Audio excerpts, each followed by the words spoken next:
The teaching that you're about to hear this morning is part of our year-long campaign that we are calling the Year of Biblical Literacy. You can find out more over on our website at midtownbiblicalliteracy.com, and there you can find reading plans, resources, podcast episodes, all in an effort to help us raise our understanding of the Bible. So with that in mind, enjoy this teaching. Our scripture today is from Ruth 3. And when Boaz had eaten and drunk, and his heart was merry, he went to lie down at the end of a heap of grain. Then she came softly and uncovered his feet and lay down. At midnight the man was startled and turned over, and behold, a woman lay at his feet. He said, "Who are you?" And she answered, "I am Ruth, your servant. Spread your wings over your servant, for you are a redeemer."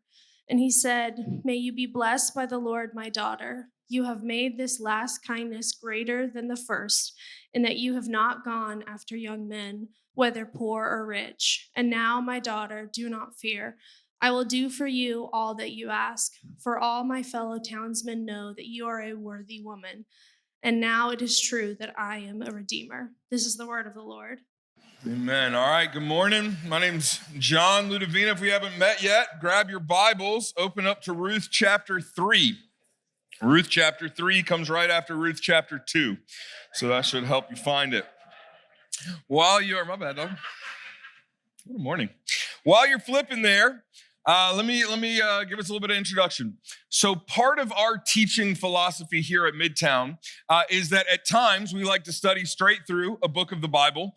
At other times we like to zoom in and unpack one passage. And at other times we like to zoom out and look at a theme or a topic that goes throughout the scriptures. We think all of those different teaching styles have certain benefits, and we would like to get all of those bennies. One of the benefits of teaching straight through a book is it forces you to deal with somewhat unpopular or difficult passages that sometimes have difficult interpretive issues. And when you do that, we all get to kind of learn together, okay, how do we handle a somewhat confusing or difficult passage? Ruth chapter 3 is one such passage. Of all the scenes in the book, this one, we have the most cultural distance from it. So when you just read it at face value, it reads a little strange. It also has some interpretive questions that are not 100% clearly known. And depending on the interpretation that someone lands on, the parental guidance rating for Ruth chapter 3 could be TVPG, or it could swing all the way up to TVMA. And it could be anywhere in the middle. And I think we're going to have some fun with it this morning. Despite all those interpretive challenges, the heart of this chapter still very much holds weight for us. So let's do a quick recap. Chapter 1, we meet our leading ladies, Naomi and Ruth. They are in dire straits. They're living in a terribly corrupt cultural time. They're dealing with a physical catastrophe, a 10-plus year-long famine, which is kind of hard for us to grasp. In U.S. history, this would have been Dust Bowl-esque, okay? It's just, crushing for everyone.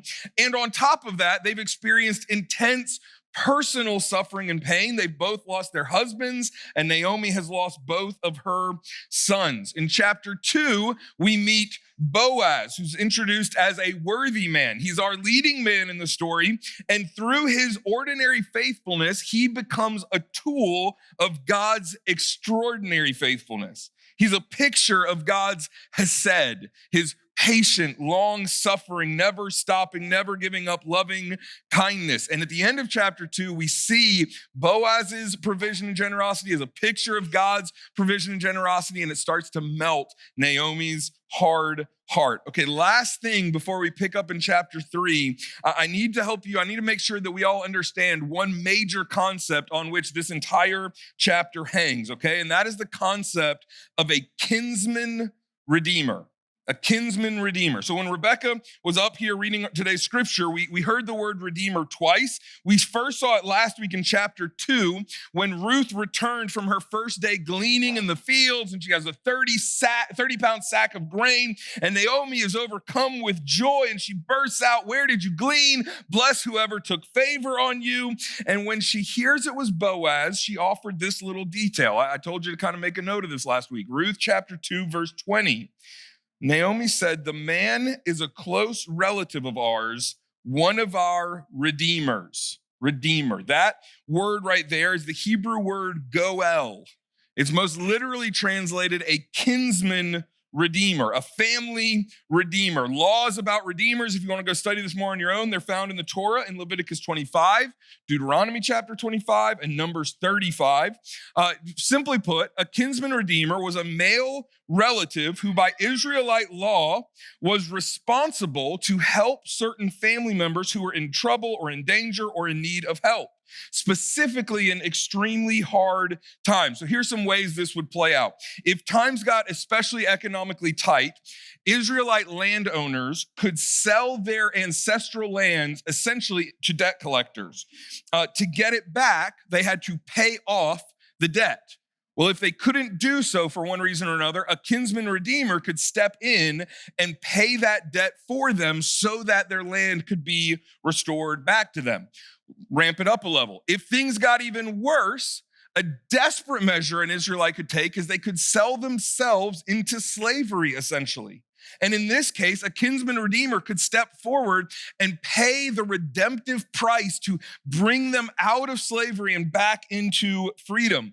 This role could also go beyond economic redemption. If a family member was murdered or killed wrongfully, the kinsman redeemer would seek redemptive justice on their behalf before we had any kind of systems of courts and lawyers and everything that we have now. And most important for our story, I need you to remember that legacy was everything to them for a variety of reasons. And for most specifically to our story, a redeemer could marry a widow through a system called levirate marriage, especially if it was your brother who died childless. An unmarried brother was obligated to marry his brother's widowed wife and bear a son for his dead brother to preserve his heritage and legacy. So all of that, the system of kinsman redeemer, all these laws around it, kind of like the system of gleaning that we saw last week in chapter 2, it's a God-ordained system, and it's a reflection of God's heart for those who are weak, for those who are brokenhearted, most especially for widows in this case, as well as the poor. Now, I want you to think of all of that from Naomi's point of view.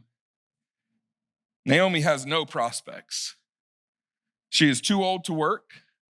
She is too old to marry because she's too old to have more kids. Her husband is dead. Her sons are dead. Her husband Elimelech has no brothers. So there's no one who's obligated or responsible to step into this role. In other words, she has no people, she has no legacy, and she has no source of provision. In other words, Naomi needs a kinsman redeemer in the worst kind of way. And yet she has no way to attract one to enter into her hopeless situation. This is why Naomi in chapter 1 says, "I'm empty. I'm hopeless." And this is the person in the situation that Ruth has attached herself to. Now, by contrast to Naomi, Ruth is young enough to marry. She is young enough to have children, but she's a foreigner, which means none of the Israelite laws regarding redeemers or levirate marriage apply to her. No Israelite thought there was any responsibility to marry a foreign woman whose husband broke the law to marry her in the first place. That's a crazy ask. It's preposterous. And all of that is our setup for where we pick things up here today in Ruth chapter 3. Ruth chapter 3 will start in verse 1. Then Naomi, her mother-in-law, said to her, "My daughter, should I not seek rest for you, that it may be well with you?" So chapter 2 ended on a high. Boaz had offered generosity and protection to Ruth for the entire harvest season, which is 2 to 3 months worth of provision and beyond. But Naomi knows How fast 2 to 3 months will fly by. She wants a more permanent solution, a more permanent rest for Ruth and for herself by extension.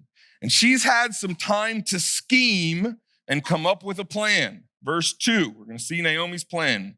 Is not Boaz our relative, with whose young women you were? See, he is winnowing barley tonight at the threshing floor.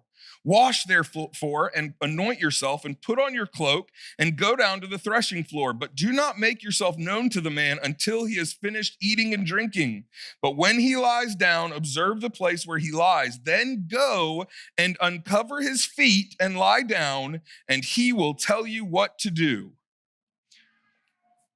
Clear as mud. Okay, this is what I mean by cultural distance. Threshing floor at night? Wait until he falls asleep, feet stuff? What is going on? It's odd at the least, and it feels a little suggestive, a bit sus, as the kids would say. That's what my kids would say.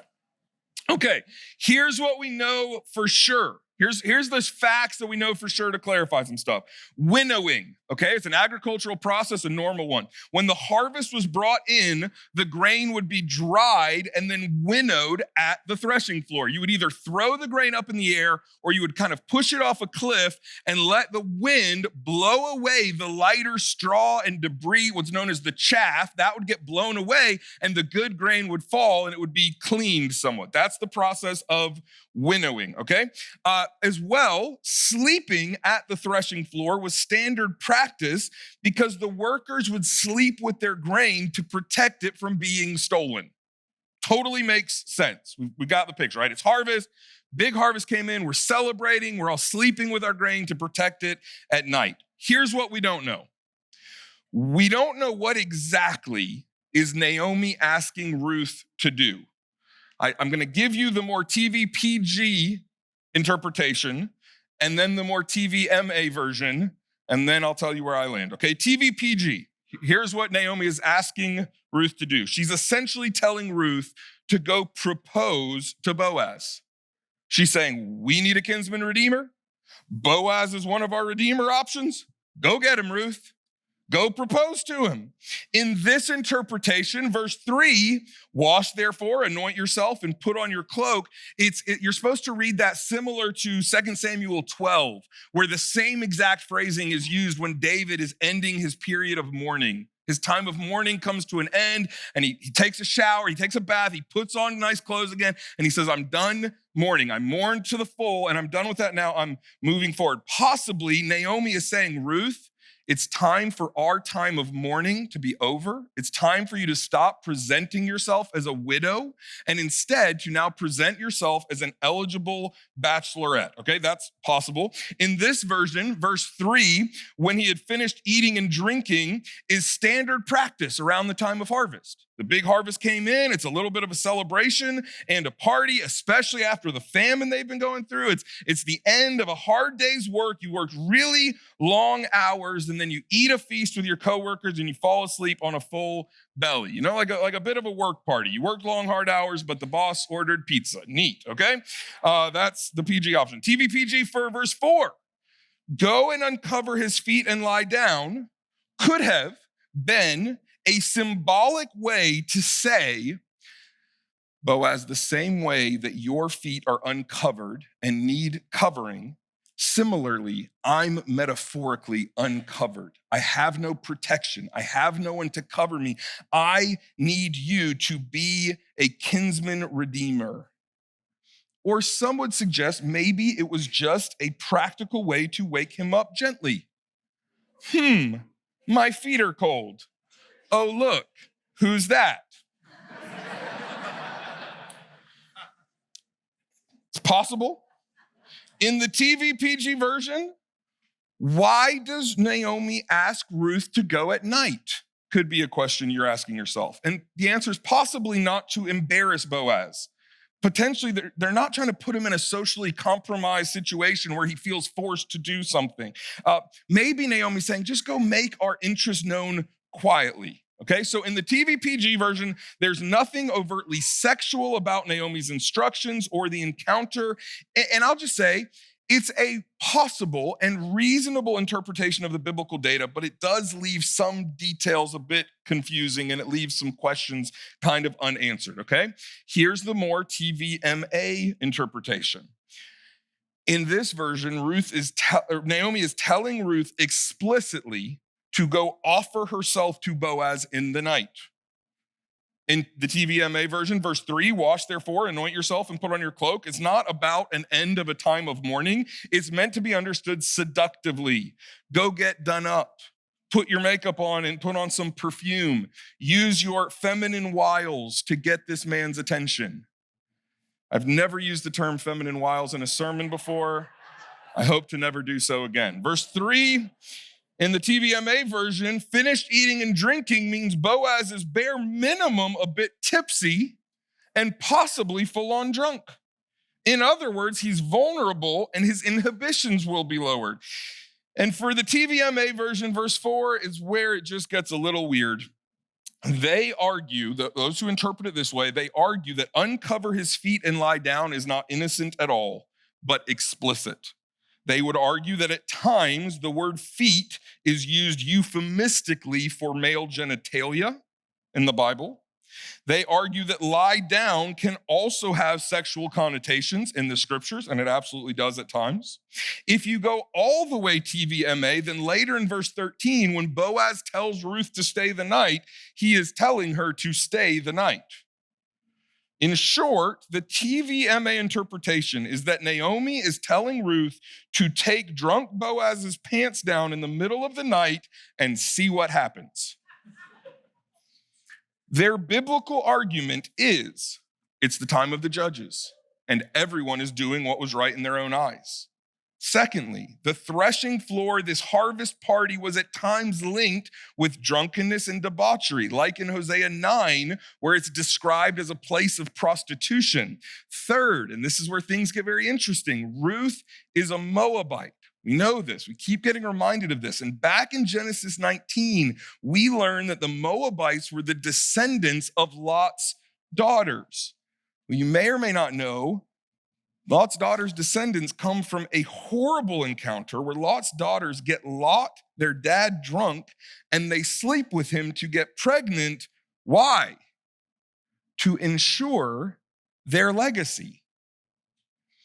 What's worse is that Boaz comes from the tribe of Judah, who was also seduced by his daughter-in-law to sleep with him. Why? To ensure her legacy.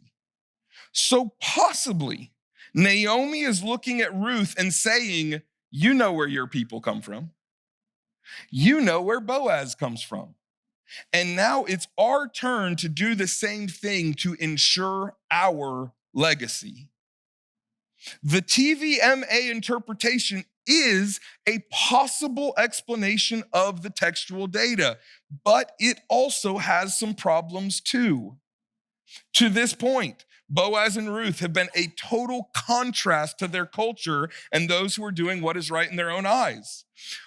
Number two, while the word feet can be used euphemistically, this is not normally the Hebrew word that is. It isn't the normal one for it. It's a different word for feet. This one is generally used for feet. Although it can also refer to more of the leg than just the feet. So how much is Naomi asking her to uncover? We don't know. One more. Historically, this is not where most faithful biblical scholars land. And it's possible that they're just being prudish, but listen, it's not as if the Bible shies away from being clear when inappropriate sexual sin is what's going on. Okay, so let me tell you where I land. And I think there's some room for openness in where you might land. I don't know what Naomi's motives were. I do not know if the hope that started to grow in her in chapter 2 is continuing to grow and she's trusting God to provide a redeemer through the PG plan. That's possible. Or Is she kind of sinfully backsliding and she's trying to take things back into her own hands with the TVMA plan? I don't know. But I'll tell you this, even if she is recommending the MA plan, I don't believe that Ruth and Boaz act on it. And in terms of the tension that I believe the author of Ruth intends for the audience to feel, I actually don't know that it matters that much when it comes to the tension. Let me explain why I say that. Either way, Naomi is instructing Ruth to put herself in a vulnerable position in the middle of the night, where at minimum her reputation could be called into question, or at worst, Boaz could harm her or take advantage of her. Even though all the data we have up until this point is that he's a godly, worthy man who probably won't. I'm absolutely convinced that the narrator intends for the audience, for you to feel this tension as you're reading this. There is serious risk in Naomi's plan. The Jewish audience at the time would have probably been thinking to themselves, wait a minute, what? What's the plan? My parents would never tell me to do this. This is dangerous. This is questionably spicy. And even more than that, Naomi and the Jewish audience would have known this whole ask is preposterous. Ruth is a Moabite. She's one of Israel's enemies, presenting herself to be redeemed by an Israelite, asking for him to be a kinsman redeemer. That's crazy. Are you feeling the tension? Okay, here we go, verse 5. And she, that's Ruth, replied, all that you say I will do. Whatever exactly Naomi asks her to do, Ruth is committed to Naomi. She's willing to put herself at risk. Keep going, verse 6. So she went down to the threshing floor and did just as her mother-in-law had commanded her. And when Boaz had eaten and drunk and his heart was merry, he went to lie down at the end of the heap of grain. Then she came softly and uncovered his feet and lay down. At midnight, the man was startled and turned over, and behold, a woman lay at his feet. He said, who are you? Okay, so this is the first of a couple big moments of tension. Boaz wakes up startled in the night. His feet are cold. And he says, behold, it's a lady. He says, who are you? I think that's a very reasonable question that Boaz asks. And in light of all the interpretive questions at this moment, the audience would have just been hanging in suspense. Ruth and Boaz they've behaved like these amazing God-honoring people up until now. Are they about to reenact the sins of their forefathers and where their family lines came from? Are they about to disregard God's law openly? Let's find out. And she answered, I am Ruth, your servant. Spread your wings over your servant, for you are a redeemer. Here's why I land TVPG on what they did. Because the answer is no. They don't act on Naomi's plan, even if it was the worst version of itself. Here's what I mean. Ruth goes a bit off script, doesn't she? What did Naomi tell her to do? She said, wait for him to tell you what to do. That's not what Ruth does. Ruth speaks first. Boaz, I'm your servant. And then she just proposes. Just out with it. Will you spread your wings over me? Will you become my redeemer? I need your covering. It's the same metaphor, the same language that Boaz used in chapter 2 to acknowledge how Ruth had hidden herself under the wings of the Lord. Ruth uses the same metaphor back to him now. She says to Boaz, I need you to extend the protection and provision you've already given. I need you to extend it past the field. I need more than that. I need more than 2 to 3 months of generous provision. In this day and age, quite simply, this did not happen. Women did not propose to men. But here's Ruth, under cover of night, hoping against hope, putting herself literally at Boaz's feet and asking for a miracle. Second big moment of tension. What's he gonna do? What's he gonna say? Will he reject her proposal? Will he accept? Will he act like everyone else in the days of Judges and take advantage of this vulnerable woman in this vulnerable moment? And we don't know how long it took him, but you can imagine that every second felt a bit like an eternity for Ruth. Verse 10, and he said, may you be blessed by the Lord, my daughter. You have made this last kindness greater than the first, and that you have not gone after young men, whether poor or rich. And now, my daughter, do not fear. I will do for you all that you ask, for all my fellow townsmen know that you are a worthy woman. I would argue that nothing about that sounds salacious or inappropriate, that he responds in a very godly and upright way. And at the very end, he calls her a worthy woman. In Hebrew, is Isha Hayil. It's the same that was used to introduce him in chapter 2, but the female form. He's an Ish Hayil, she's an Isha Hayil, a worthy man, and he sees in her a mirror image of his character. They are both a contrast to the cultural prevailing time of the judges when everyone's doing what's right in their own eyes. How does he interpret her actions? He sees her proposal as kindness. Guess what that word is? Hesed. The same we ran into last week that generally describes God's loving kindness, his never stopping, never giving up, long suffering, patient love. Why exactly? What specifically is catching Boaz's attention here? Why does he call this a kindness? And note, he says to Ruth, this last kindness is greater than the first. But this is the first of any type of kindness she's offered to him. What's he talking about here? He's not talking about a kindness to him. He's talking about Ruth's kindness to Naomi. He's saying that Ruth's first kindness, the kindness she showed to Naomi in committing to her and committing to her God and saying, wherever you go, I'm going with you, is now perhaps surpassed by this most recent kindness. Why? Because now Ruth is sacrificing her best options for marrying someone younger to instead pursue a redeemer, not just for herself, but for Naomi. See, because Boaz is of the clan of Elimelech, he can be a kinsman redeemer, not just for Ruth, but for Naomi. If he takes Ruth as his wife, he can provide an heir for Naomi. He can give back to Naomi so much of all that she has lost. He can give her back a people and a family to belong to, a purpose and a legacy. He can give her back provision for the rest of her days. What we said up front, Naomi needs a kinsman redeemer in the worst kind of way. And here Ruth is sacrificing what's in her best interest to get for Naomi what's in her best interest.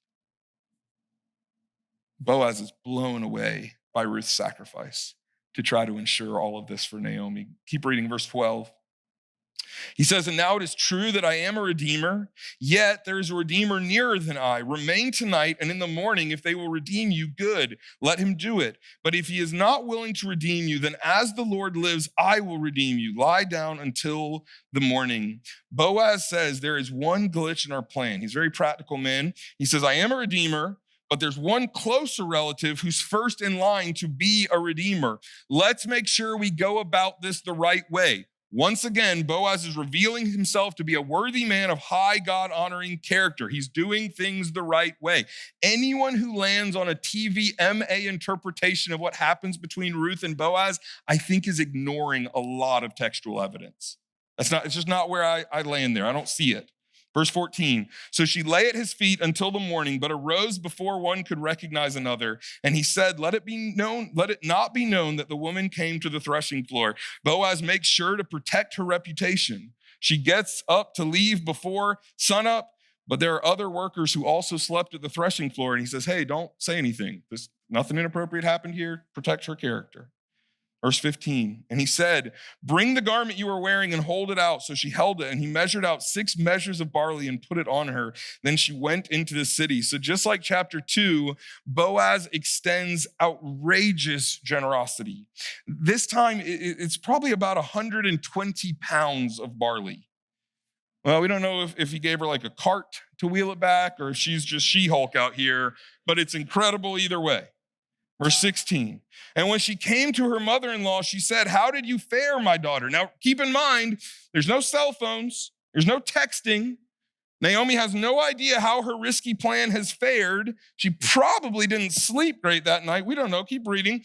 And then she told her all that the man had done for her, saying, these 6 measures of barley he gave to me, for he said to me, you must not go back empty. You must not go back empty-handed to your mother-in-law. Remember the last time we ran into the word empty? It was Naomi saying, I am empty. And Boaz says, hey, when you go back, it can't be, let there be no lack of clarity that no one's empty anymore.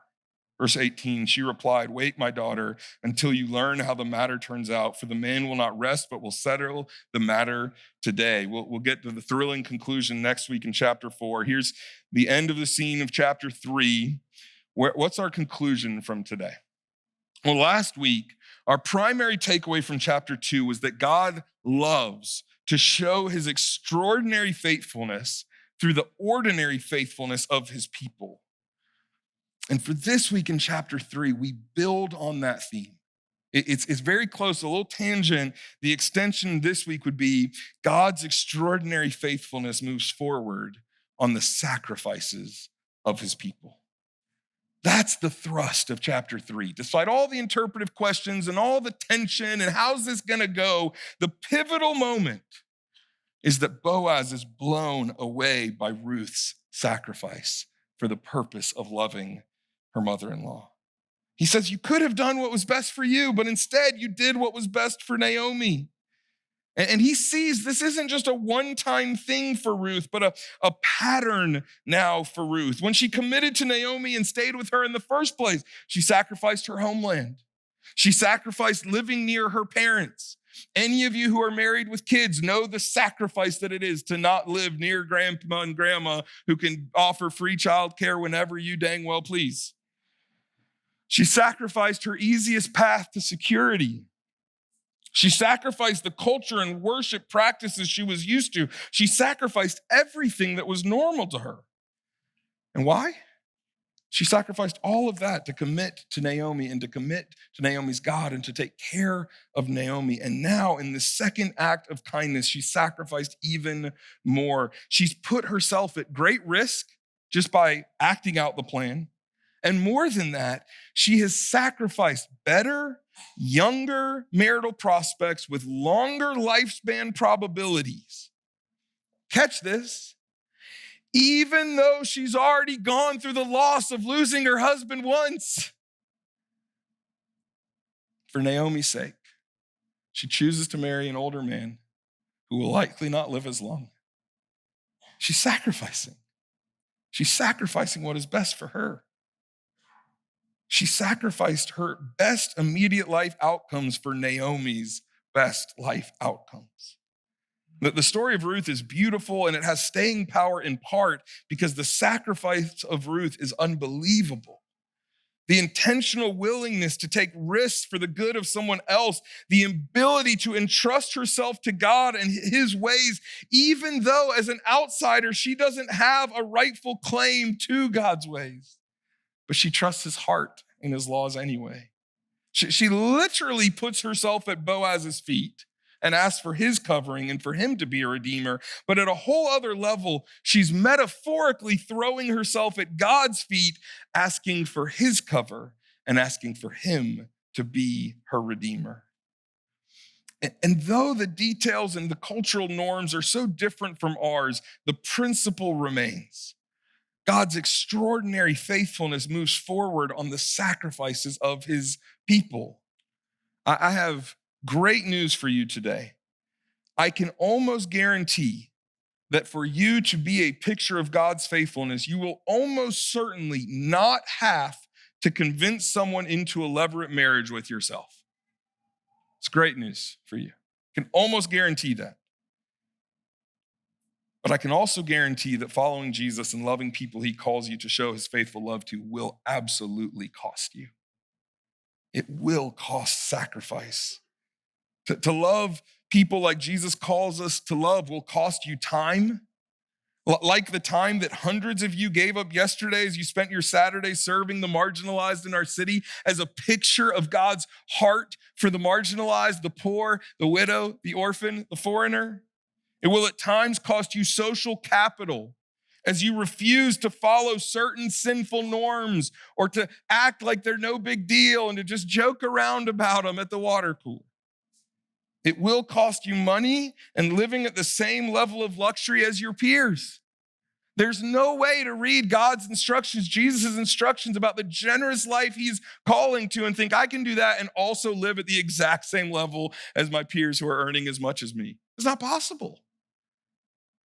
It may cost you reorganizing your schedule and making room for those who are hurting in your group, your neighbor who's far from Jesus, your family member. It may cost you being willing to enter into some awkward conversations.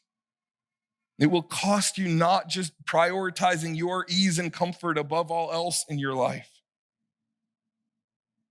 It always costs.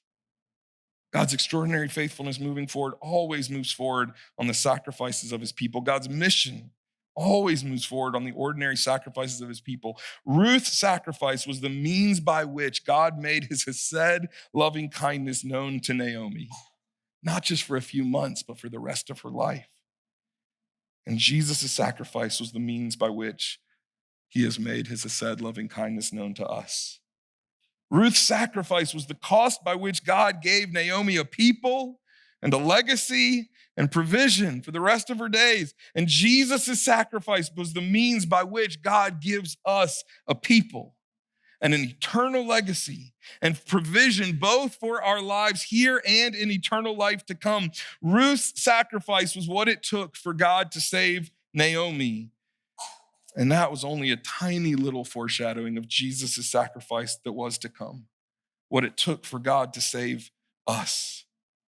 May we be captured by Jesus' sacrifice like Boaz was by Ruth's. May we be moved to action by Jesus' sacrifice like Boaz was by Ruth's.